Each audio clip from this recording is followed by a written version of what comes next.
이어서 지난 시간 이어서 무역 거래 조건 좀 살펴보도록 하겠습니다.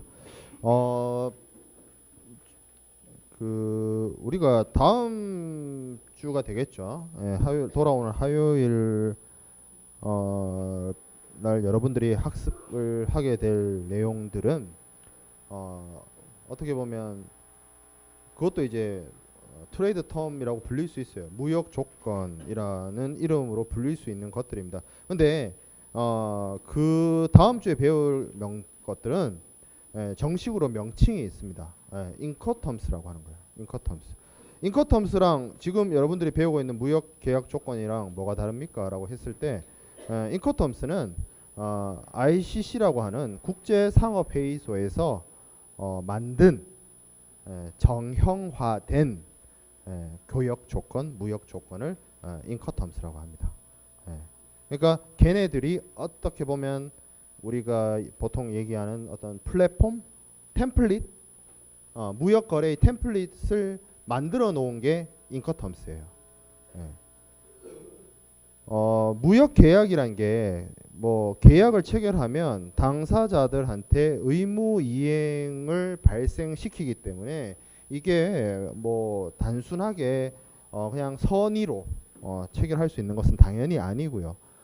돈과 물건이 오고 가는 것이기 때문에 그 당사자들 사이에 권리 이행과 의무 이행에 대해서 좀 명확하게 약속을 해둘 필요가 사후의 분쟁이나 이런 것들을 예방할 수 있는데 그런 것들을 좀 쉽게 하도록 하기 위해서 거래에 템플릿을 만들어 놓은 게 인커텀스예요. 그거는 이제 우리가 다음 시간에 공부하게 될 거고 지금 배우는 내용들은 인커텀스가 아니라 기본적으로 계약을 체결할 때 당사자들이 체결할 수 있는 여러 가지 계약의 내용 조건에 해당되는 부분입니다. 그래서 이 부분을 그냥 뭐 트레이드 텀스 내지는 무역 조건, 무역 거래 조건 이렇게 부르고요. 인커텀스는 말 그대로 그냥 인커텀스라고 부르거나 아니면 우리말로 굳이 부르면 정형 거래 조건 이렇게 구분해서 부르고 있습니다. 자, 그래서 가격 조건이라는 것을 우리가 지난 시간에 살펴봤던 것들은 질과 양이었어요. 퀄리티와 퀀티티, 수와 품질, 수량과 품질이 어떻게 매우 중요하죠. 그걸 어떻게 정할 것이냐도 중요를 했는데 가격 조건도 중요합니다. 어떤 가격으로 할 것이냐. 이것도 사실 특히 물건을 사는 사람 입장에서는 대금 지급의 의무가 있기 때문에 얼마를 줄 것이냐 매우 중요한 요소 중에 하나입니다. 그리고 국제무역 그러니까 국제물품 매매 계약의 어떤 특수성으로 인해서 양 당사자들이 보통 서로 다른 국가에 위치하게 되고 서로 다른 국가에 위치한다는 것이 같은 EU 회원국이 아닌 이상 서로 다른 통화를 사용하게 돼요. 그래서 여기 지금 나와 있는 것처럼 어떤 나라에 어떤 통화를 쓸 것이냐도 매우 중요한 요소가 됩니다. 물론 거의 대부분의 우리나라에서 이루어지는 거의 대부분의 무역 거래는 달러 기준입니다. US 달러 기준으로 거래를 하게 되죠. 그래서 어떤 통화로 결제하느냐도 매우 중요하다. 뭐 요즘에 경제 뉴스 보는 친구들 있는지 모르겠는데 우리나라하고 미국하고 지금 금리가 뭐 1%까지 차이 날 수도 있다. 왜냐하면 미국은 계속 올리고 우리는 계속 동결하고 있기 때문에 사실 금리가 혹시 은행에 빚 내본 사람 있어요? 없나? 금리 1% 차이면 어마어마한 차이예요, 여러분들. 이자 1%가 정말 천지개벽할 차이예요. 1%면 1% 연이율 1% 엄청난 큰 차이인데 사실 그 정도 차이가 나면요 우리나라에서 돈이 빠져나가는 게 맞아요. 왜? 우리는 금리가 싸고 미국은 금리가 비싸면 생각을 해봐요. 여기에 뭐 우리나라에 1,000억 투자하는 거 보다 빼가지고 미국에 투자하는 게 훨씬 그쪽이 금리가 세니까 너무나 당연한 거 아니에요? 근데 사실 생각보다 외화 유출이 안 일어나고 있어요. 그거는 우리나라가 뭐 잘해서가 아니라 환율 차이도 있어요. 환율 차이, 환율에 의한 차이. 무조건 금리가 싸다고 해서 이게 자본이 다 빠져나가는 게 아니고 이 환율도 따져봐야 되거든. 왜냐면 이거를 어차피 빼서 가져가는데 뭐 여러 가지 수수료나 이런 문제도 있고 환율 차이도 있고 그리고 이제 뭐 좀 디테일하게 깊게 들어가면 그 우리나라에 들어와 있는 자본들이 대부분 우리나라 국채를 많이 샀기 때문에 국채를 그걸 뭐 팔고 하는 데 있어서 한 리스크나 환율에 따른 그런 여러 가지 변동 때문에 자본 유출이 안 일어나는 건데 이거 너무 깊은 내용이니까 됐고 어찌 됐든 매매 가격을 어떤 나라의 통화로 결제하느냐 그리고 그 한 위험을 누가 떠안느냐 이런 문제가 매우 중요한 요소 중에 하나입니다. 그리고 이러한 물품의 가격을 산출하는 데 있어서는 여러 가지 요소들이 들어갈 수가 있습니다. 보통 어떻게 보면 물품 가격은 누가 사든지 간에 국내에서 소비되든 외국에서 소비되든 사용 소비되든 뭐 크게 변동이 없을 수는 있는데 이게 국제 물품 매매 계약이라는 특수성이기 때문에 국제 운송을 수반을 해야 되고 국제 결제를 해야 된다는 여러 가지 특수성이 있어요. 그래서 국제 운송을 하는 과정 속에서 발생하는 비용을 누가 부담할까도 매우 중요한 문제가 될 수 있습니다. 그냥 여기 한국에서 미국으로 물건 보낼 때 여기서 그냥 보낸다 해가지고 거기 바로 도착하는 게 아니죠. 그 중간에 수많은 단계가 있고 그 수많은 단계마다 여러 가지 비용, 부대 비용, 여러 가지 문제들이 발생할 수 있기 때문에 그러한 것들을 물품의 가격에 추가될 수가 있단 말이에요. 그런 발생하는 여러 가지 비용들을. 그래서 이를 매도인이 부담하느냐, 물건을 파는 사람이 부담하느냐, 물건을 사는 사람이 부담하느냐도 매우 중요한 요소가 될 수 있어요. 그리고 실제 무역 거래에서는 앞서 제가 수업 들어오기 직전에 얘기했던 인커텀스를 통해서 이게 일종의 무역 거래의 템플릿이라고 했습니다. 이 템플릿을 통해서 매도인, 수출자, 매수인, 수입자 간의 비용 부담을 어떻게 할 것이냐를 보통은 정해요. 보통은 FOB다. FOB면 FOB. 그럼 주 운송 구간의 운송 비용은 매수인이 부담한다. CIF다. 그러면 주 운송 구간의 운송 비용을 매도인이 부담한다. 이런 식으로 인커텀스를 통해서 보통은 많이 정합니다. 그런 것들이 매우 중요하다는 거죠. 이게 뭐 단순하게 생각해서 별로 안 중요하지 않느냐 그렇게 생각할 수 있는데 매우 중요한 요소인 게 예를 들어 생각을 해봐요. 어떤 물건이 있는데 100만 원짜리 물건이에요. 근데 이 100만 원짜리 물건을 한국에서 미국으로 보내는데 최소한 그 운송 비용이 개당 하나, 그러니까 한 개가 100만 원짜리 물건을 미국으로 보내는데 예를 들어서 25만 원이 든다고 칩시다. 그러면 그거를 수출하는 사람이 부담을 하게 되면 그 물건을 100만 원에 팔겠어요? 125만 원에 팔겠지. 그러지 않겠어요? 그리고 그 25만 원을 수입자가 부담한다고 치면 그 25만 원을 그냥 자기가 부담하고 말겠어요? 어떻게 하겠어요? 수입자 입장에서. 여러분들이 25만 원 주고 외국에서 물건 사와야 되면 그 25만 원 어떻게 하겠냐고. 소비자한테 전가하죠. 그러지 않겠어요? 상식적으로. 내가 100만 원짜리 물건을 25만 원 비용 대서 가지고 왔으면 팔 때 125 플러스 알파로 팔아야 될 거 아니에요. 너무나 상식적이잖아요. 매우 중요한 요소라는 거죠. 이런 비용 부담을 누가 할 것이냐도.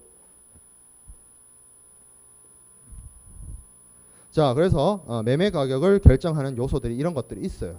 제조 원가라든지 포장 비용이라든지 검사비라든지 수출 허가 이런 것들도 비용 들어가고 운송비도 뭐 여러 개로 나눌 수 있어요. 주 운송 구간, 그러니까 국제 운송을 하는 그 주 운송 구간의 운송 비용도 발생할 수 있고요. 국내 물류, 그러니까 우리 공장, 우리 사무소, 우리 작업장에서 인천공항이나 부산항으로 보내기 위한 비용, 이것도 만만찮아요, 사실.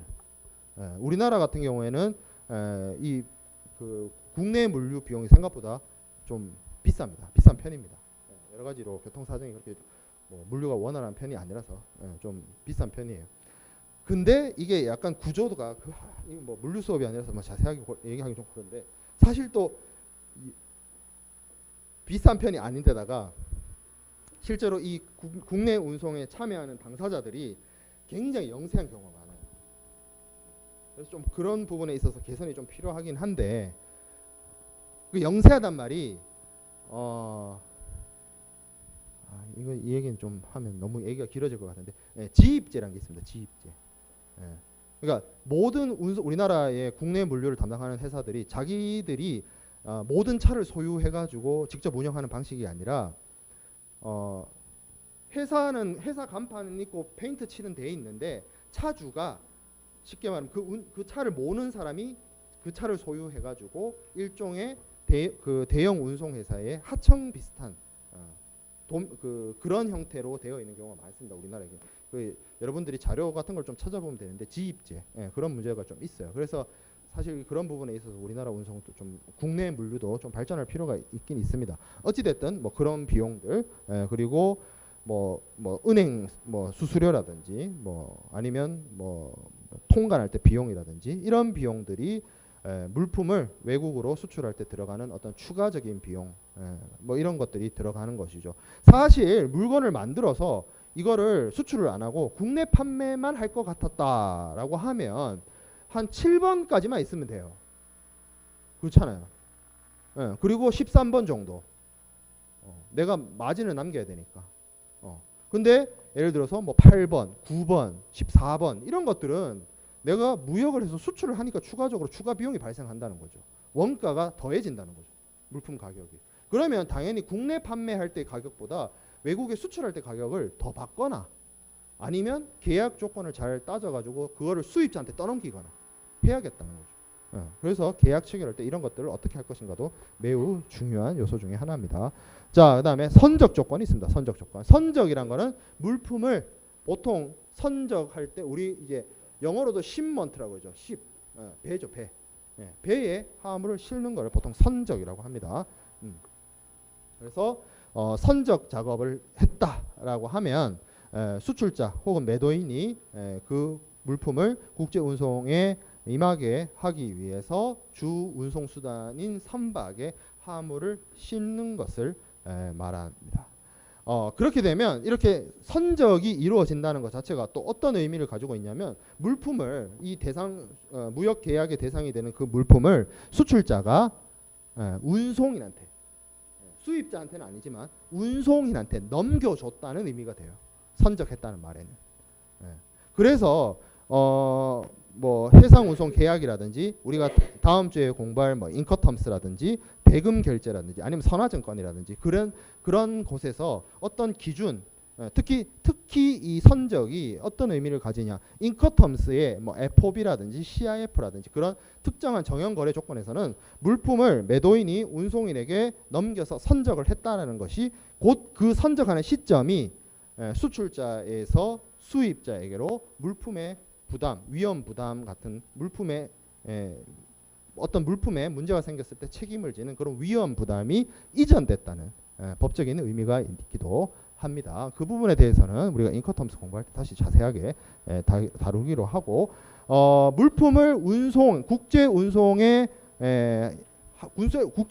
하도록 운송인에게 넘겼다라는 게 해상 운송에서는 선적이라는 표현을 사용하지만 실제 국제 운송이 해상 운송만 있는 것이 아니기 때문에 다른 경우에 예를 들어서 항공 운송을 한다든지 아니면 페덱스나 UPS 같은 특송 업체를 이용을 한다든지 아니면 우편을 이용한다든지 그런 것에 운송 수단에 따라서 조금 용어가 달라질 수 있습니다. 그래서 보통 선박에 화물을 실었다라고 할 때는 본선, 적재, 로딩 온 보드 아니면 shipment 저런 표현을 쓰고요. 아니면 뭐 항공 운송처럼 물건을 그냥 보냈다라는 표현을 쓸 때는 디스패치라기도 하고요. 그리고 복합 운송이 있습니다. 복합 운송. 복합 운송을 통해서 운송인이 화물을 수령을 했다. 내가 쉽게 말하면 뭐 택배업자라고 생각을 하면 보통 이제 택배에 화물이 붙여졌다. 이런 표현으로서 사용되고 있는 것 중에 하나가 지금 여기 세 번째 나오는 accepted for carriage. 운송을 위한 인수. 그리고 뭐 특송이나 화물 뭐 우편 뭐 이런 경우에는 여기 나와 있는 것처럼 우편 수치, 포스트 리시프트 여러 가지 표현을 쓸 수가 있어요. 이 표현들이 다 뭐예요? 일종의 매도인이 운송인한테 화물을 넘겼다는 거죠. 선적했다는 거죠. 그런 의미로 사용되어진다는 겁니다. 자, 선적 시기 이게 중요하죠. 왜 그러냐면 보통 물품을 어떤 품질을 사고 어떤 수량으로 사고 그리고 어떤 가격으로 사고 이런 것들도 매우 중요하지만 언제 사서 언제 우리나라에 들어올지도 매우 중요합니다. 뭐 안 그런 경우도 있지만 어떤 물품의 경우에는 그것을 우리나라에 가지고 오는 특정한 시기가 매우 중요할 수 있어요. 이제 좀 있으면 추석은 끝났고 추석 끝나고 이제 하다 보면 뭐예요? 연말이죠. 크리스마스 시즌이 다가오죠. 크리스마스 앞에 뭐 있어요 또? 11월 달에 블랙 프라이데이 있잖아요. 불프 있잖아요. 몰라요? 해외 직구 한 개씩은 해야죠. 내가 그걸 뭐 부추기는 건 아니에요. 굳이 살 게 없으면 안 사도 돼. 굳이 살 것도 없는데 이런 경우 있잖아요. 내가 전혀 필요 없어. 그거 없어도 돼. 없어도 되는데 엄청 싸. 평소보다 한 50% 가격이야. 그래서 그걸 질렀어. 그리고 이제 그러면 그럼 50% 할인된 품목을 샀으니까 내가 그 50%만큼 돈을 번 거예요, 여러분? 아니죠. 내가 그 50%는 깎은 가격으로 샀지만 그 깎은 가격으로 내가 지출을 한 거잖아요. 그러니까 잘 생각해야 돼요. 근데 나는 물론 살 게 기다리고 있어요. 뭘 살지. 지금 그거 살려고 지금 생각 중에 있어요. 그 게임할 때 쓰는 그 핸들 살려고 지금 알아보고 있어요. 어느 게 좋은가. 뭐 그 이제 회사를 알아보고 있어. 그 브랜드가 몇 개가 있어요. 그래서 트러스트 마스크 걸 살지, 뭐 로지텍 걸 살지 지금 고민 중에 있는데 아무튼 뭐 그렇죠. 보통 이제 손꼽아서 기다리고 있죠. 저때 질러야지 이러면서. 그리고 크리스마스가 오면 크리스마스 같은 경우도 중요한 게 뭐냐면 시기가 중요하단 말이에요. 크리스마스 시즌에 팔 수 있는 물건 이런 것들이 정해져 있기 때문에 그래서 예를 들어서 크리스마스 시즌에 팔 것 같으면 최소 국내 그 소비자들한테 최소 12월 초부터는 디스플레이가 돼야 돼요. 매장에. 크리스마스 선물을 24일날 사지는 않잖아요. 보통 12월 초부터 사야 되잖아요. 그러면 12월 초에 통관이 다 끝나가지고 국내에 매장에 다 풀리려면 크리스마스 시즌에 쓸 물건들 지금 만들어야 돼요. 최소 늦어도 지금 만들어서 10월 달에 다 10월 달 사실 10월 달도 좀 애매한데 아무튼 10월 초에는 다 만들어 가지고 10월 중순에는 선적해야 됩니다. 그렇죠. 그런 게 있어요. 그래서 선적 시기가 매우 중요합니다. 그래서 계약을 체결할 때 이 선적 시기가 중요한 이슈가 되는 경우도 있습니다. 안 그런 경우도 있고 물품에 따라서. 그래서 그러면 선적 시기를 어떻게 정하느냐 이런 식으로 정한다는 거죠. 첫 번째 단월 선적 조건. 특정한 월을 선적 시기로 정하는 방법이 있어요. 그리고 연월 선적 조건. 이거는 어떤 연속된 개월을 선적 시기로 정하는 방법. 자, 그리고 특정일 이전 이후 선적 조건. 이거는 특정한 날짜를 딱 찍어가지고 뭐 9월 15일이면 9월 15일 이렇게 해가지고 그 뭐 전에 해달라든지 그 이후에 하라든지 뭐 그런 식으로 할 수도 있고요. 자, 그리고 on or about 조건이 있습니다. 요거는 뭐냐면 일종의 약인데 on or about 표현을 하면 그 지정된 날짜를 기준으로 앞에 5일, 뒤에 5일. 그 날짜 포함. 앞에 5일, 뒤에 5일의 물품을 선적해달라. 이렇게 할 수도 있죠. 그때 좀씩 보내줘. 그때 좀 보내달라. 이런 얘기죠. on or about을 쓰면. 근데 보통 이렇게 정하는데 1, 2, 3, 4 이런 방법으로 정하는데 즉시 선적 조건이라는 게 있습니다. 이거는 뭐냐면 어떤 특정한 기일이나 기한이나 뭐 이런 것들을 정하지 않고 영어 표현으로 immediate shipment 뭐 아니면 뭐 prompt 뭐 이런 식으로 쓰는 거예요. ASAP. ASAP가 네가 생각하는 ASAP와 내가 생각하는 ASAP가 다를 수 있잖아. 그죠? 나는 좀 사람이 뭐 성격이 좀 느슨해요. 느슨하다기보다는 좀 여유로워요, 사람이. 혹시 내가 여기 강의실 오는 거 본 적이 있는 사람 있는지 모르겠는데 걸어옵니다. 그것도 굉장히 천천한 속도로. 예를 들어서 내 강의실에서 내 연구실에서 한 3시 수업이었잖아요. 한 3시 2분에 떠나요, 연구실을. 그래서 여기까지 오는데 천천히 걸어옵니다. 한 4, 5분 이상 걸려요.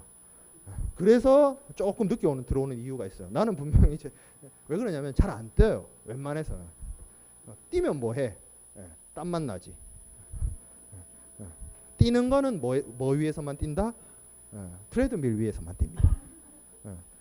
일상생활에서는 뛰지 않아요. 뜀박질을 안 합니다. 왜 여러분들은 성격 급하면 신호등이 이렇게 점등으로 바뀌어도 뛰잖아요. 그죠? 저는 반 이상 내려가면 기다립니다. 다음에 건너야. 다음에 건너야지. 이러면서. 뭘 급하나. 이러면서. 좀 그런 성격이에요. 그러다 보니 네가 생각하는 ASAP와 내가 생각하는 ASAP가 다르다 이거야. 이런 식으로 선적 시기 정하면 안 된다. 안 된다. 문제 생길 수 있죠. 서로가 생각하는 바가 다를 수 있잖아요. 충분히.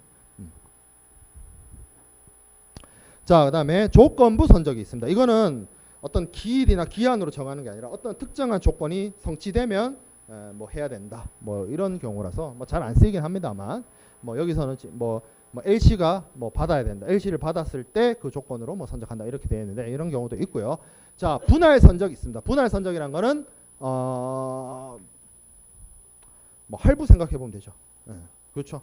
선적을 물량이 뭐 1000톤이다. 그러면 100톤씩 끊어 가지고 선적하는 그런 방식도 있을 수 있고요.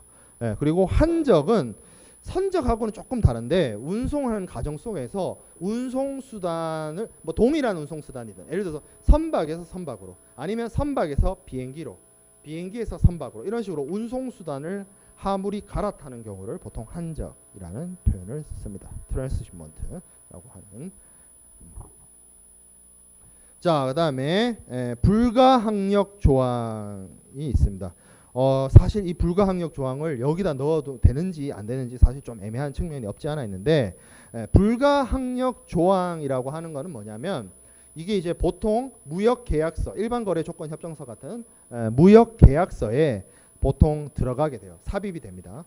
그 일종의 그 계약서 안에 하나의 약관으로서 이렇게 들어가게 되는데 이게 무슨 얘기냐면 이 매매계약, 국제물품 매매계약이라는 게 결국에는 매도인과 매수인 간의 어떤 의무 이행을 약정하는 계약이라고 치면 계약을 원만하게 이행시키는 것을 목표로 양 당사자 간에 어떤 합의가 이루어지고 계약이 진행이 됐는데 지나니까 뭐 어떤 상황이 발생한다든지 뭐 주변의 환경이 변한다든지 등등의 사유로 인해서 당사자 일방이 계약 이행을 하기가 매우 곤란한 상황에 빠졌다는 거죠. 그런 경우에 그 당사자의 계약 이행의 의무를 면책시키고자 하는 내용을 담고 있는 것이 불가항력 조항입니다. 포스 메저 클로스라고 하는데 이 포스 메저는 저 대륙법의 영향, 프랑스 쪽 말이에요. 그래서 내가 불어를 한 마디도 못해서 불어는 진짜 봉주르밖에 몰라요. 진짜로. 1도 몰라요. 진짜 불어는. 근데 아무튼 그쪽에서 말이 어원이 시작됐다고 하더라고요. 그래서 불가항력이란 말은 곧 여러 의미를 갖고 있을 수 있지만 보통 저런 내용들 천재지변, 첫 번째 천재지변 아니면 뭐 동맹파업. 동맹파업이란 게 뭐냐면 항구, 뭐 부두 이런 노동자들이 파업을 해서 정상적으로 물품을 선적하거나 하는 그런 업무가 진행이 안 되는 거예요. 내가 어떻게 할 수가 없죠. 수출자 입장에서 뭐 손쓸 방법이 없죠. 파업이 끝날 때까지 기다리거나 아니면 뭐 다른 항구를 대체할 방법을 찾거나 해야 되는데 그게 여의치 않은 경우도 많기 때문에 뭐 이런 경우라든지 아니면 물품을 내가 어떤 생산자로부터 받아야 되는데 그 생산하는 그 생산 공장이 폐쇄됐다든지 뭐 그런 경우 아니면 뭐 내란이나 소요 사태, 내전, 전쟁 뭐 이런 것들이 발발했다든지 진짜 뭐 내가 어떻게 할 수 있는 게 아니잖아요.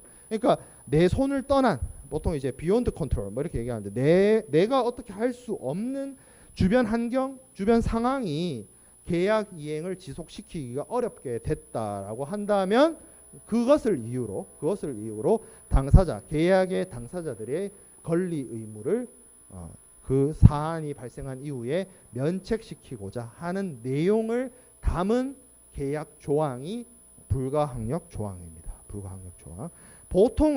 보통은 이 대륙법 계약에서는 이런 식으로 계약서에 불가항력 조항을 삽입을 해서 그래서 불가항력 조항의 내용을 보면 그게 이제 계약에 따라서 조금 차이가 나지만 그 불가항력 조항에 이러한 사유가 발생하면 양 당사자 계약 이행을 면책시킨다. 뭐 그런 내용이 적혀 있어요. 그러니까 그 안에 내용이 들어가야 돼요.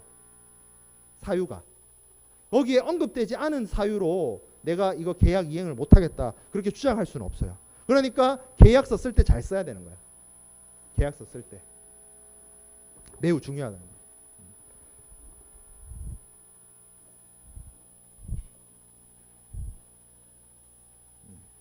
자, 그 다음에 보험 조건입니다. 보험 조건. 물품을 운송하는 과정에 해상 고유의 위험.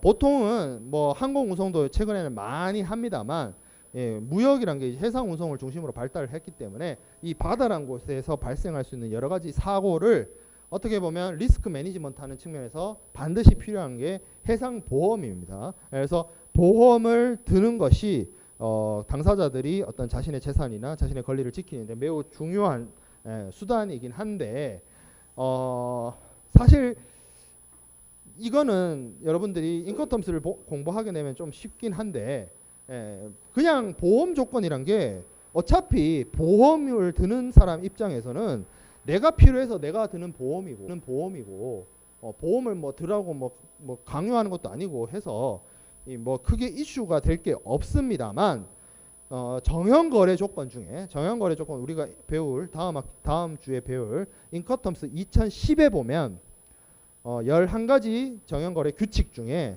2가지 조건이 있습니다. 이 2가지 조건이 뭐냐면 CIF하고 CIP입니다. 얘네가 특징이 뭐냐면 수출자 그러니까 매도인이 매수인을 위해서 보험을 들어줍니다. 내가 남을 위해서 보험을 들어주는 것으로 되어 있어요.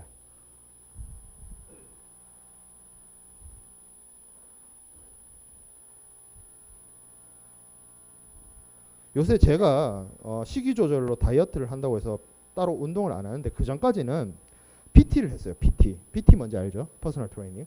비싸요. 보통 비싸죠. 근데 PT를 하면 PT 약속을 잡으면 눈이 오나 비가 오나 태풍이 부나 LCK 결승전을 하나 헬스장으로 나갑니다. 왜 나가겠어요? 돈이 아까워서요? 아니죠. 내가 코치님하고 약속을 했거든. 6시에 1시간 동안 PT 하기로 약속을 했으면 그 약속을 했기 때문에 내가 헬스장에 나가요.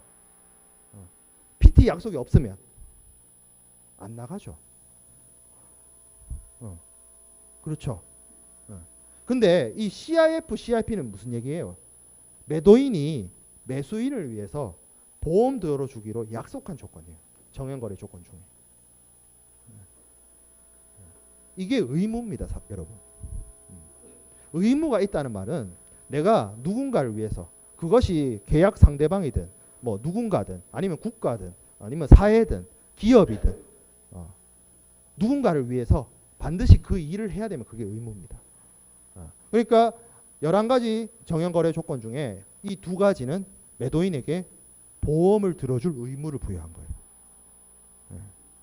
그런 특징이 있습니다. 이런 부분도 만약에 계약 체결을 할 때 정형거래 조건을 이 2가지 중에 하나를 쓰게 되면 당연히 매도인이 매수인을 위해서 보험을 들어야 되기 때문에 어떤 식으로 보험을 들 거고 조건은 어떻게 할 것이고 이런 것들도 당연히 양 당사자 간에 서로 합의가 이루어져야 할 겁니다. 밑에 있는 내용들은 뭐 해상보험 할 때 좀 더 자세하게 다루도록 하겠습니다. 자, 그 다음에 대금 지급 조건이 있습니다. 대금 지급 조건. 앞에 가격 조건 있었지 않습니까? 그거는 얼마냐의 문제였고요. 대금 지급 조건은 무슨 얘기냐면 어떻게 결제할 거냐의 문제예요. 어떤 방식으로 결제할 거냐. 현금으로 하시겠어요? 카드로 하시겠어요? 이것처럼 어떤 방식으로 대금 결제를 할 것인데 얘 문제입니다. 이게 단순하게 국내에서 내가 편의점 가서 물건 사는 거랑 다르다고 했어요. 국제 물품 매매 계약은 서로 멀리 떨어진 사람들끼리 계약을 하기 때문에 물건 먼저 보낼래, 돈 먼저 보낼래 갖고도 싸울 수 있단 말이죠.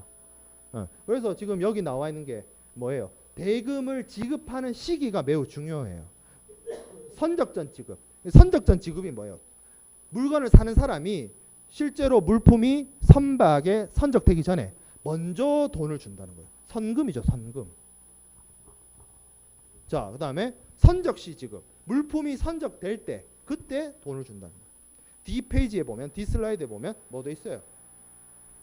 선적 후 지급이 있어요. 이건 뭐겠어요? 후불이죠, 후불. 후불. 일단 물건을 보내도 최소 뭐 우리나라와 미국이라 해도 한 15일, 20일이 걸려요. 20일 정도 걸리면 그 20일 텀이 네가 물건을 먼저 보낼래, 돈을 먼저 보낼래, 이게 중요한 문제가 될 수 있다는 거죠. 차이가 발생하니까, 시간차가 발생하니까. 그 시간차 동안 20일이면 충분히 내 흔적을 다 지우고 잠적하고 남는 기간이잖아요. 그렇지 않아요? 그러니까 중요하다는 거예요. 어떻게 하라고? 중요하니까 계약 체결할 때 반드시 정하라고. 어떻게 할 건지. 선적 전에 보내줄 건지, 선적하고 나서 보내줄 건지, 선적과 동시에 보내줄 건지.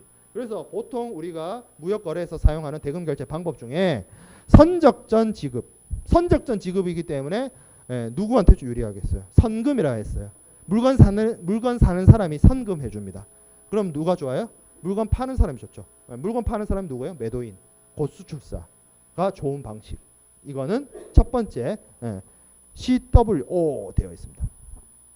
CWO가 뭐냐면 캐시 윗 오더예요. 현찰 박치기죠. 주문과 동시에 현금. 캐시 윗 오더예요. 캐시 윗. 자, 뭐 전대 신용장 할 때 얘기를 하기로 하고, 사전 송금 있습니다. 이건 뭐예요? 먼저 계좌로 쏴주는 거죠. 계좌이체. 먼저 돈 보내주는 거. 그런 거를 사전 송금이라고 합니다. 자, 그리고 동시이행, 선적 시 지급이 있습니다. 첫 번째 CAD가 있어요. 저거는 무슨 약자냐면 Cash Against Document입니다. 뭐다?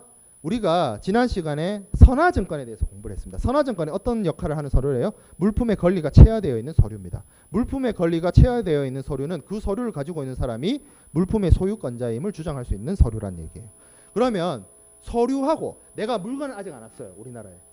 물건을 도착하지 않았어. 근데 어떻게? 서류하고 돈을 바꿔치기 하면 이 서류 들고 있다가 나중에 물건 오면 찾을 수 있으니까 뭔가 동시이행의 느낌이 나죠. 그래서 서류하고 물건을 바꾸는 그런 경우를 캐시 어게인스트 다큐먼트라고 합니다. 그 밑에 COD라고 있습니다. 이거는 뭐냐면 캐시 온 딜리버리예요. 물품이 나한테 도착하고 돈을 주는 거예요.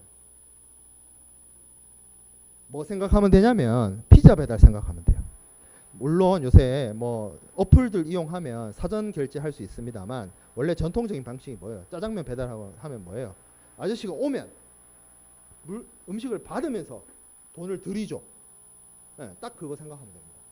내가 물건을 받으면서 돈 주는 거예요. 이것도 동시이행입니다. 왜? 물건 파는 사람 입장에서도 돈을 안 주면 물건 안 건너주면 돼요. 네. 그렇죠? 네, 그런 방식으로 하는 것이 현품 인도 지급 COD라고 하고, 그 외에도 신용장 방식 중에서 이런 동시이행 조건에 해당되는 것이 일람불입니다. 일람불은 뭐냐면 이 레터 오브 크레딧에 그 제시되는 서류를 받자마자 대금 결제를 해주는 그런 방식을 일람불 신용장으로 하는데, 이건 어차피 신용장 가서 다시 공부를 해야 되기 때문에 그건 좀 뒤로 미루기로 하고요. 신용장 대금 결제 방식 외에도 추심 방식 중에 DP 추심을 하게 되면 저것도 동시이행 조건이라고 봅니다. 추심도 나중에 대금 결제 공부할 때 자세하게 다루도록 하겠습니다. 지금은 요런 결제 방식이 동시이행 조건이다. 그리고 그 위에 있는 결제 방식이 그러니까 선적 전 지급이다. 그것만 좀 체크해 두길 바랍니다. 자, 그다음에 후불 방식. 이거는 물품이 보내지고 난 다음에 돈을 줘요. 후불이죠, 후불. 그리고 여기 지금 나와 있는 조건들 중에는 그런 것도 있어요. 물품이 수입자한테 완전히 도착하고 판매까지 이루어지고 난 다음에 대금 결제해 주는 방식도 있어요. 그러니까 완전히 누구한테 유리해요? 물건 사는 사람한테 유리한 방식입니다. 매수인이 유리하죠. 수입자가 유리하죠. 그래서 추심 방식 중에서는 DA 방식, 그리고 신용장 방식에는 기한부 신용장들이 보통 후불 조건에 해당이 되고요. 그 외에도 외상 판매한다든지 장부에 달아나 뭐 그런 거죠. 위탁 판매한다든지. 위탁 판매가 일종의 시용 판매 같은 거예요. 보내놔, 팔아봐. 팔리면 뭐 너랑 나랑 얼마. 보통 이런 위탁 판매를 제일 많이 하는 데가 약국하고 서점이에요. 우리 일상생활에서 제일 많이 하는 데가. 교보문고 있는 그 책들 다 교보문고의 자산으로 잡힐까요? 아니에요. 여러분들이 교보문고 입장이라면 그렇게 하겠어요? 장사를? 그렇게 하겠냐고. 내 재고 자산으로 두겠어요? 그거를? 팔리면 출판사랑 나랑 나눠 가지면 되잖아요. 안 팔리면 반품해야죠. 보통 그렇게 합니다. 약국에 있는 약들도 다 그렇게 해요. 위탁 판매 방식으로. 자, 그다음에 청산계정. 요거는 그야말로 장부거래라고 생각을 하면 됩니다. 거래 관계가 빈번을 해요. 매번 건건으로 계약해서 대금 결제하기 좀 귀찮아요. 그래서 내가 보낸 금액, 내가 받을 금액을 각자 장부에 달아놨다가 나중에 상계 처리하는 거예요. 상계 처리해서 잔액만 결제하는 방식. 그런 것들을 오픈 어카운트라고 합니다. 뭐 이런 것들이 있어요. 중장기 연불 방식이라고 하는데 연불이 연기해서 지불한다. 뭐 이런 뜻이에요. 그러면 쉽게 말하면 할부 생각하면 돼요. 여러분들 쉽게 이해하도록. 그러니까 중장기니까 기간을 좀 길게 잡고 대금 결제를 한 번에 일시불로 하는 것이 아니라 이렇게 조금 나눠서 지급하는 방식을 연불 방식 이렇게 이야기를 합니다. 이런 것들이 이제 다 후불 결제 방식에 해당이 됩니다. 자, 그다음에 포장 조건이 있습니다. 포장 조건. 포장도 중요합니다. 물건을 보내는데 뭐 대충 종이에 싸가지고 이렇게 쓱 보내면 분명히 운송 도중에 뭔가 문제가 생깁니다. 그래서 계약을 체결할 때, 무역 계약을 체결할 때 매도인과 매수인이 합의를 해서 어떤 식으로 포장을 할 것인지, 뭐 나무 상자에 넣을 거면 나무 상자에 넣는다든지, 아니면 골판지 상자에 골판지 뭐 넣는다든지, 아니면 비닐에 싸가지고 뽁뽁이를 입혀서 진공 포장을 한다든지, 무진동 차량에 넣는다든지 등등의 여러 가지 계약 조건을 따질 수가 있어요. 이게 기계가 어떤 대상되는 수출입이 대상이 되는 물건이 정밀하고 비쌀수록 포장 조건이 까다로워집니다. 보통 반도체를 만드는 기계다, 뭐 그런 장비다. 그러면 이제는 그 보통 여러분들 혹시 길 가다가 대형 차량인데 그 차량 이렇게 옆면이나 이렇게 뒷면에 무진동 차량 이렇게 적혀 있는 차들이 간혹 가다가 있어요. 혹시 그런 차들을 보게 되면 주의 깊게 봐요. 굉장히 큰 차입니다. 그러니까 무진동이란 말이 뭐냐면 안에 이렇게 짐칸이 있잖아요. 짐칸이 있으면 그 안에 이제 짐이 들어온단 말이에요. 그 짐칸 자체가 뭐냐면 일종의 쇼바 같은 게 달려 있어요. 쇼바가 뭐예요? 내가 이거 일본식 표현인데 우리말 표현을 뭘로 써야 되는지 잘 모르겠어요. 쇼바가 뭐야? 일종의. 이게 그거 우리말로 뭐지? 그거 뭐라 그러지? 그 일종의 완충 장치가 달려 있어요. 그럼 뭐예요? 차량을 움직이는 동안 그 차량 속에서 뭐 덜컹 하는 그런 충격들이 다 흡수됩니다. 그 기계 안으로 안 들어가기 위해서. 그게 기계가 정밀할수록 그런 방식의 운송을 선택을 해야 돼요. 그리고 포장재도 완전 밀폐 진공 방식으로 포장을 한다든지 먼지가 하나도 안 들어가게 그런 방식으로 계약 조건을 아주 까다롭게 하는 경우가 있습니다. 그게 비싼 기계일수록, 정밀 기계일수록 그런 조건들이나 어떤 부가 조건이 붙는 경우가 있어요. 그러면 이러한 포장 조건들도 매우 중요한 요소죠. 왜냐하면 물품을 보호해서 국제 물품 운송을 하는 기간 동안 안전하게 목적지에 도달할 수 있도록 해야 되기 때문입니다. 자, 그래서 포장의 방법이 있는데 개장, 내장, 외장이 있습니다. 개장은 쉽게 말해서 개별 포장을 말합니다. 개별 포장. 내장은 이게 쉽게 말하면 뭐라고 이렇게 생각해 봅시다. 우리 비누 있죠. 비누를 여러분들 그 한 개씩 사면, 마트에서 한 개씩 사면 그 비누 하나가 들어있는 박스에 담겨져 있잖아요. 그게 게장이죠. 근데 그 박스에 담겨있는 비누 한 30개 정도를 원래는 어떻게 하겠어요? 뭐 골판지 같은 박스에 담겨져서 운송을 하겠죠. 그리고 그거를 수출을 한다고 생각해봐요. 그 골판지 상자 상태로 움직이겠어요? 아니죠. 뭐 컨테이너에 집어넣는다든지 아니면 나무 상자를 짜가지고 그 안에 집어넣는다든지. 그러면 지금 나무 상자 같은 건 뭐가 되겠어요? 외장이죠. 외부 용기. 운송을 해서 외부 용기. 그리고 그 이제 수출이 이루어진 다음에 어떤 마트나 이런 데로 보내기 위해서는 제일 적합한 게 골판지 상자로 포장되어 있는 상태죠. 그게 여기 내장. 그리고 소비자한테 팔려면 물건이 하나씩 개별적으로 포장되어 있어야 되죠. 그게 개장입니다. 이렇게 이해하면 될 거예요. 그게 제일 쉽게 이해할 수 있는 방법인 것 같아요. 그런 식으로 포장의 방법이 구체화되는데 사실 개장이나 내장은 문제가 안 되는데 무역 거래에서 이 외장 상태 있죠. 외장 상태 이런 것 때문에 되게 싸워요. 뭐 진공 포장을 해달라, 뭐 박스를 어떻게 해달라, 뭐 규격을 어떻게 해달라, 뭐 그런 거 갖고 되게 싸우는 경우도 있습니다. 자, 그 외에도 포장의 종류, 뭐 종이 상자, 이 종이 상자 카턴이란 게 골판지 상자를 말합니다. 골판지 상자.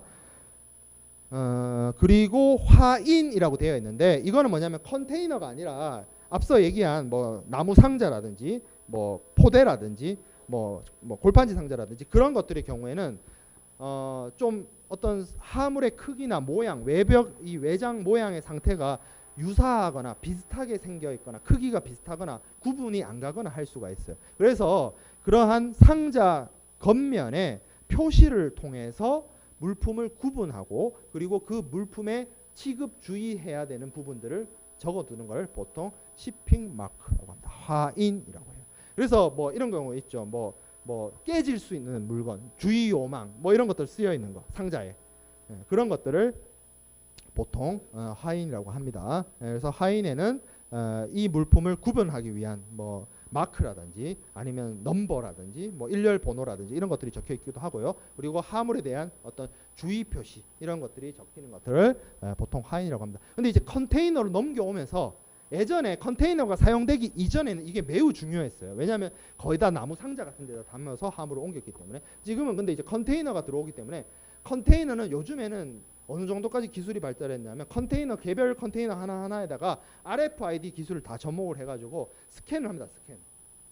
이 컨테이너 안에 뭐 들었는지 뭐 그런 정도까지 기술이 발달했기 때문에 사실 화물에다가 뭐 이렇게 표시하고 이런 거는 좀 옛날 이야기에 해당이 되긴 해요. 자, 그 다음에 클레임 조항 있는데 이거는 뭐냐면 이제 앞에 조건들은 앞에 쭉 얘기했던 뭐 여러 가지 수량, 품질, 가격, 선적, 포장, 보험, 뭐 대금 지급 이것들은 계약 이행과 관련된 내용이었어요. 그래서 계약 이행이 잘 되면 아무 문제가 없어요. 근데 계약을 이행하는 우리가 앞에서 얘기했던 여러 가지 조건들 합의해가지고 계약을 이행하는 과정 속에서 그냥 정상적으로 되면 아무 문제가 없는데 상대방이 계약 이행을 제대로 안 하는 거예요. 잘못된 품질을 준다든지 아니면 대금을 지급을 안 한다든지 아니면 원래 이만큼 줘야 되는데 적게 준다든지 뭐 그런 것들을 하는 거죠. 계약 이행에 그 상대방이 계약의 내용대로 의무 이행을 하지 않게 되면 내 권리과 이익이 침해되게 되죠. 상대방이 약속 안 지키면 내가 손해잖아요. 그렇잖아요. 그 경우에 계약 위반을 한 당사자에게 이의제기 혹은 뭐 클레임이란 말 자체가 그런 거죠. 사실은 클레임을 제기하는 거죠. 우리말로 뭐 이의제기한다 라고 해야 될까? 손해배상을 청구한다거나 법원에서 만나요. 뭐 아무튼 그런 식으로 이의제기 의견을 제시하는 거야. 불평을 하는 네가 계약의 내용을 지키지 않아서 나의 권리가 침해됐다. 이거를 원상 회복시켜 달라라는 것을 요청하는 것을 클레임이라고 합니다. 보통 이러한 클레임이 발생을 하게 되면 제일 좋은 해결 방안은 당사자들끼리 알아서 해결하는 거예요. 협상이나 뭐 대화를 통해서. 그래서 분쟁 일종의 분쟁이죠. 이것도 계약 이행과 관련된 분쟁인데 이 분쟁을 해결하는 가장 최선의 방법 중에 하나가 당사자 간의 해결입니다. 타협한다든지 화해, 싸우지 말고 화해. 이게 당사자들끼리 해결이 안 되면 그 다음 우리가 생각해 볼 수 있는 게 이제 심판이 필요합니다. 심판. 그래서 제3자에 의해서 개입을 해서 제3자가 개입을 해서 분쟁을 해결할 수가 있어요. 대표적으로 뭐 할 수 있다. 법원에서 만나요. 소송. 그리고 소송까지 안 가더라도 소송은 뭐 변호사 사야 되고 시간도 엄청 걸리고 법원 여러분들 생각보다 시간을 너무 많이 잡아먹습니다. 소송한다는 것 자체가. 별로 뭐 살면서 내가 누군가를 소송을 걸든 소송을 받든 피하는 게 좋아요. 피할 수 있으면. 그냥 뭐 당사자 간에 합의하는 게 좋아요. 이 시간이 너무 많이 잡아먹어. 그 시간을 잡아먹는 동안 변호사 비용이 계속 나가잖아. 승소해도 시간은 금이라고. 그런 경우가 많아요. 1년 이상 걸리고 대법원 판결까지 나오려면 최소 1년 이상 걸리는 경우가 대부분이기 때문에 그래서 소송으로 하지 않고 뭐 상사중재원을 통해서 중재로 해결한다거나 뭐 조정을 통해서 조정으로 간이한 방식으로 조정으로 해결하거나 이런 방식으로 분쟁 해결을 할 수가 있습니다. 그렇기 때문에 이 계약, 무역계약, 국제물품 매매 계약을 할 때도 양 당사자 중에 어느 한 일방이 계약 이행을 하지 않았을 때 어떠한 방식으로 클레임을 제기할 것이며 어떠한 방식으로 분쟁을 해결할 것인지 이 분쟁을 우리가 중재로 해결할 것이다. 뭐 그러면 중재를 한다면 어떤 곳에서 중재를 할 것이다. 아니면 소송을 한다면 어느 나라 법원에서 우리가 소송을 할 것이다. 이런 관련된 내용들. 문제 제기와 그러니까 클레임과 그 클레임을 해결하기 위한 여러 가지 중재, 소송 그리고 그와 관련된 중거법 조항들이 반드시 계약서에 담겨 있어야 됩니다. 그렇죠? 그래서 관련된 게 이 중재 조항이죠. 중재라는 거는 뭐냐면 소송하고는 조금 다른데 공인되어 있는 중재 기관을 통해서 여기에 있는 중재인들이 이제 그 양 당사자의 분쟁을 도와서 사건 해결을 하는 그런 방식입니다. 이게 법무부 산하에 우리나라 경우에는 대한민국 법무부 산하에 그 삼성동 그 코엑스 있죠. 삼성동 트레이드 타워 거기 가면 대한상사중재원이라는 공공기관이 있습니다. 공기업이라고 하긴 좀 애매한데 하여튼 법무부 산하예요. 법무부 산하인데 거기가 우리나라의 대표적인 그 상사중재 기관입니다. 이 중재를 하는 거는 양 당사자 사인 간의 계약에 의해서 계약 이행과 관련돼서 어떤 분쟁이 발생하면 그것을 법원에서 해결하지 않고 중재인의 중재 판정을 통해서 문제 해결을 하도록 하는 그러한 제도인데 앞서 봤던 뭐 협상이나 조정이나 다른 이 중재가 가지고 있는 가장 큰 장점이 뭐냐면 중재에서 내려지는 판정은 우리나라 중재법과 뭐 외국과의 무역협정, 외국과의 협정이 유역협약 이런 것을 통해서 법원의 판결과 똑같은 동일한 효력을 가지게 됩니다. 근데 법원보다 좋은 점은 1심제예요. 1심제. 한 번에 끝나요. 한 번에. 법원은 우리나라 법원은 3심제죠. 지방법원, 고등법원, 대법원 이렇게 가야 되는데 아니면 이제 행정소송을 하는 거면 뭐 행정법원 뭐 이렇게 쭉 가야 되는데 이 중재는 1심제로 객관적인 중재인에 의해서 중재 판정이 내려지고 이게 법적인 효력이 있습니다. 그리고 우리나라 법원의 판결은 사실상 우리나라의 주권이 미치는 곳까지만 영향을 줍니다. 우리나라 대법원 판결이 미국에 영향을 줘요? 미국 사람한테 영향을 줘요? 안 줍니다. 우리나라 법원이 뭐 슈퍼 법원이에요? 그런 거 아니잖아요. 미국 법원이에요? 아니잖아요. 우리나라 대법원 판결 나도 미국 사람한테 아무 지장 없어요. 근데 중재는 뒤에 나중에 우리가 학습을 하겠습니다만 무역 종료 때 이 유역 협약 때문에 국제적인 이 유효성 이런 것들을 인정받을 수 있습니다. 쉽게 말해서 대한상사중재원에서 삼성동 가서 중재 판정 받은 걸 미국 법원에 들고 가서 이거 중재를 이렇게 판정을 받았습니다라고 하면 미국 법원에서 수용해 줍니다. 인정해 줘요. 우리나라 대법원 판례 들고 가가지고 미국 법원 찾아가서 이렇습니다. 우리나라 법원에서 이렇게 판결했습니다 하면 그래서요거든요. 그래서요. 근데 중재는 안 그래요. 중재는 미국도 그렇고 우리나라도 그렇고 유역협약의 가입국이기 때문에 중재기관이 공인된 중재기관이 내린 중재 판정을 국제간에 인정해주고 승인해주고 유효하게 해줍니다. 그런 장점이 있어서 중재를 무역거래에서 많이 써요. 그래서 국제적인 이 기판력, 기속력이 있기 때문에 우리나라 법원의 판결은 우리나라 안에서만 우리나라의 법적인 영향력이 있는 우리나라 국민한테만 그리고 우리나라 영토 안에서만 기속력과 기판력이 있는데 중재는 그렇지가 않고 국제성이 있어요. 그런 장점이 있어서 주로 무역 거래의 분쟁 해결 방법으로 이 중재가 많이 사용되고 이 중재를 분쟁 해결 방안으로서 사용을 하려면 반드시 무역 계약서에 중재 조항이 삽입되어야 합니다. 그래서 중요한 거예요. 그리고 중재로 해결하지 않을 거면 어느 나라에서 소송을 할지도 정해야 되죠. 중재를 안 해요.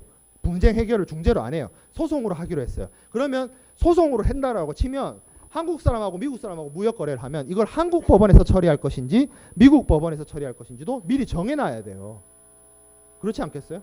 분쟁 터지고 나서 서로 멱살 잡고 얼굴 붉히고 싸우고 나서 어느 나라 법원에서 할래? 하면 어떡할 거야? 반드시 계약 체결 시에 분쟁이 발생했을 때 어떤 방식으로 해결할지를 미리 정해둘 필요가 있습니다. 예전에 이제 뭐 수업 내용은 거의 다 됐고 예전에 경영경제대학이 아니고 내가 다닐 때는 경영학부였거든요. 경영대학 경영학부였거든.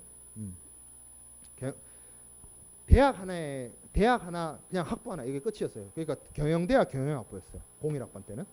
그때는 이게 상사중재론 수업이 있었어요. 우리 학부 안에.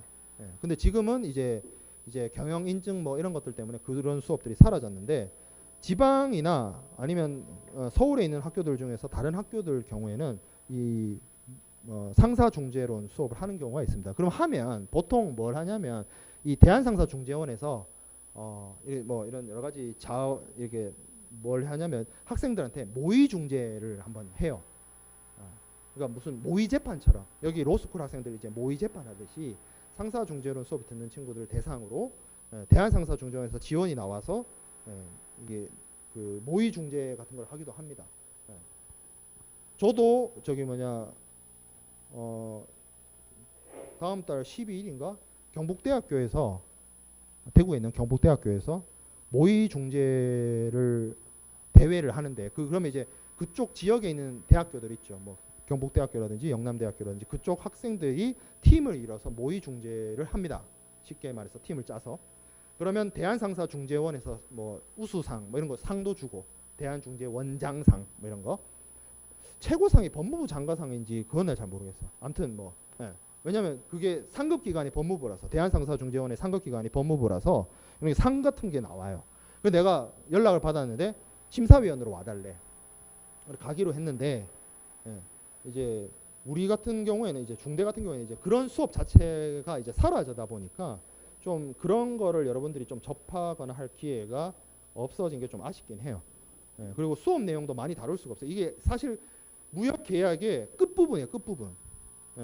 그것도 잘된 케이스가 아니야. 뭔가 일이 터진 거야. 일이 터졌을 때 그걸 어떻게 해결하냐의 문제입니다.